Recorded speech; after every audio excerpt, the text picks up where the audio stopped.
láttalak én. Egyből tudtam, hogy a tiéd vagyok, te pedig az enyém.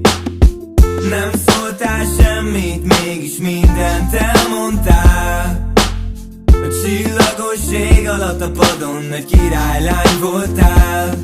Aztán jött megint a sors, összetalálkoztunk újra. Amikor megláttalak, tudtam, beléd vagyok zúgva. Amikor megláttalak, tudtam, beléd vagyok esve. Csak te vagy az, aki hiányzik az én életemben. Aztán jött az első sok egy kocsiban, egy puli végén. Csak mosolygott az arcom mindig, amikor rám néztél. Csak mosolygott az arcom, mikor megfogtad a kezem. Már akkor tudtam, hogy én soha el nem engedem. Mint a 100 éve ismernélek, mégis azt se tudom, ki vagy.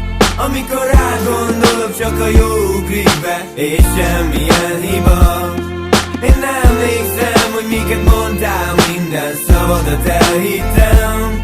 Nekem te voltál, te vagy, te maradsz mindig a legdrágább kincsem. Emlékszem, hogy minden nap elmondtad, hogy én vagyok, aki miatt minden héten nincs mások szép napod. Minden éjjel ott voltál, és én átkaroltalak. Soha nem akartam rosszat, csak azt, hogy érezd jó magad. És ahogy múlt az idő, szépen lassan megtudtál te mindent. Hogy ki is vagyok valójában, nem játszom a pimpet. Hogy ki is vagyok valójában, az a fajta gyerek, aki ha csak a tiéd, akkor haláláig szeret. Én nem játszom magamat, mindig megmondtam a frankót. Nem féltem kimondani, hogy szeretem az asszonyt. Nem féltem kimondani, hogy jöhet majd a gyerek. Ezért döntöttem el azt, hogy én megkérem a kezed. Mint a 100 éve ismernélek, mégis azt se tudom, ki vagy. Amikor rád gondolok, csak a jó ugrik be, és semmilyen hiba. Én nem emlékszem, hogy miket mondtál, minden szavadat elhittem.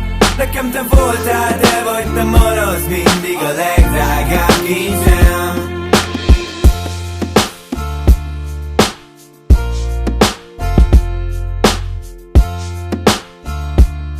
A legdrágább kincsem.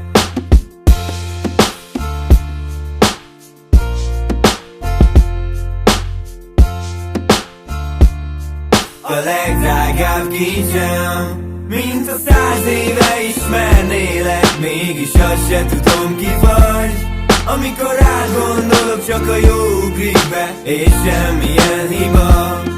Én nem emlékszem, hogy miket mondtál, minden szavadat elhittem. Nekem te voltál, te vagy, te maradsz mindig a legdrágább kincsem.